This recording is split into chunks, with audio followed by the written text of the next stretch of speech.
अच्छा कार्य किया तो भगवान ने मानव बना दिया। मानव ऐसे नहीं बनता। हाँ, पूज्य श्री डॉक्टर श्री राजेंद्र दास जी महाराज मलूक पीठाधीश्वर के मुख कमल से मैं सुन रहा था कि जीव का जन्म कैसे होता है। कहा ये जीव पहले अन्न में प्रवेश करता, अन्न के द्वारा फिर थ्रेसिंग होती है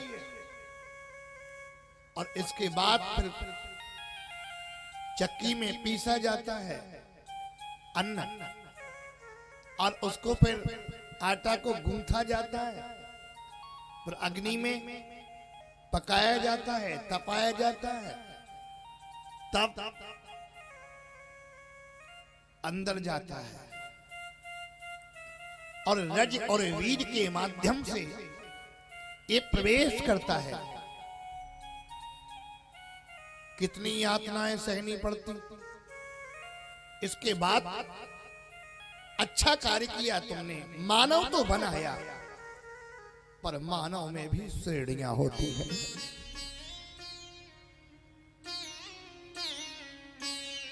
पता चला कोई जात ना छोटी है ना कोई बड़ी है, सब अपनी जगह श्रेष्ठ हैं,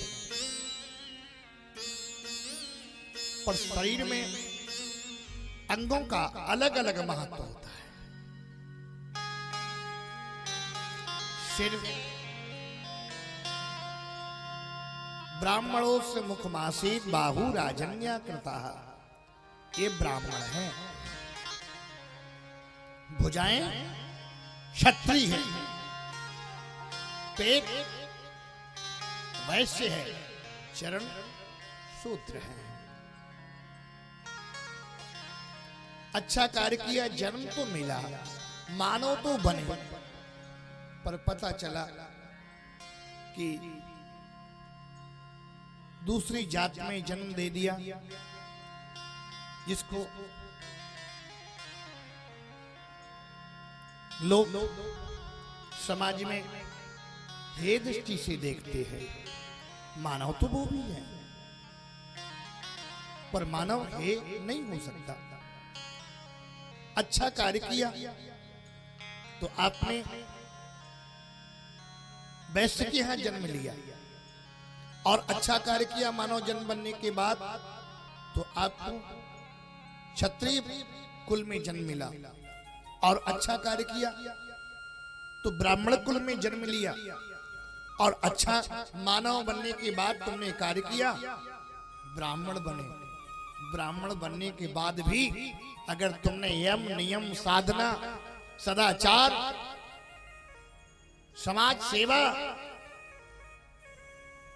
अच्छा देवताओं वाला कार्य किया, तो फिर तुम अगले जन्म में ऋषि मुनि संत महात्मा बन जाओगे।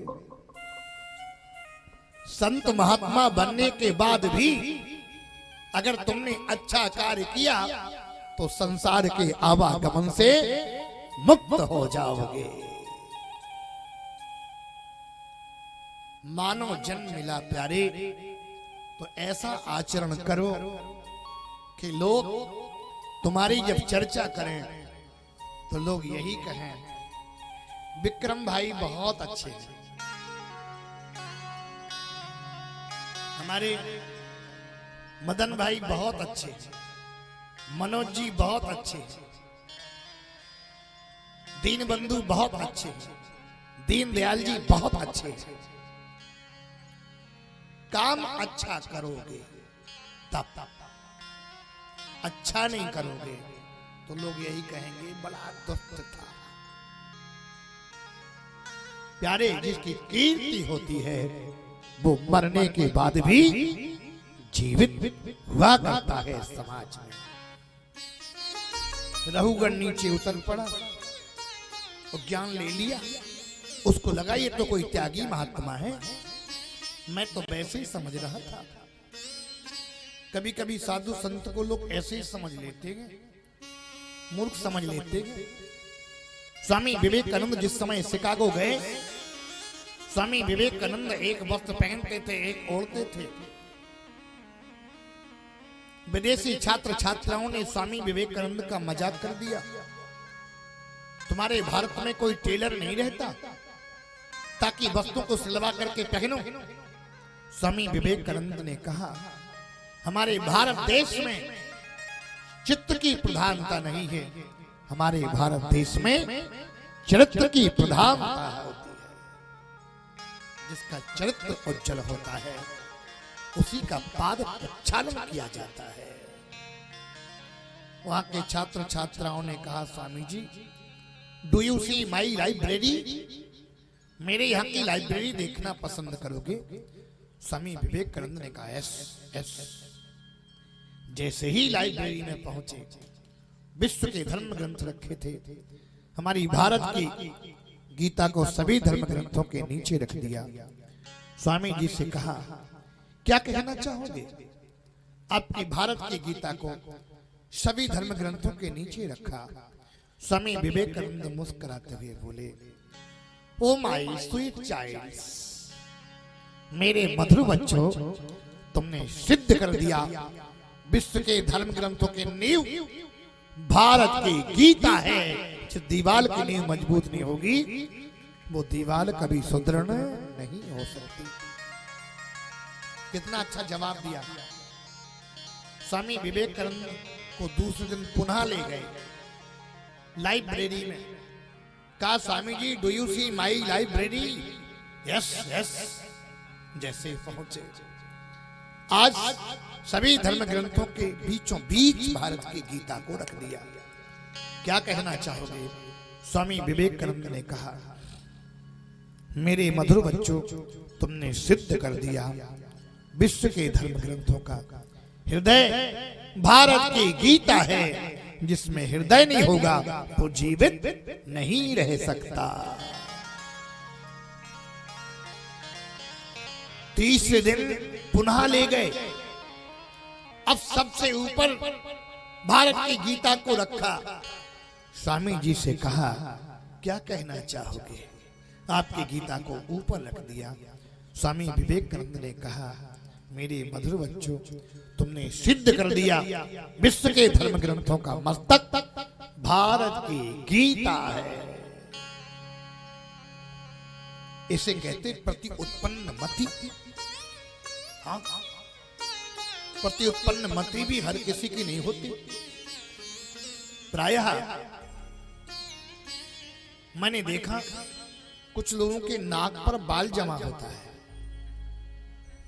अंगों के प्रकार होते हैं।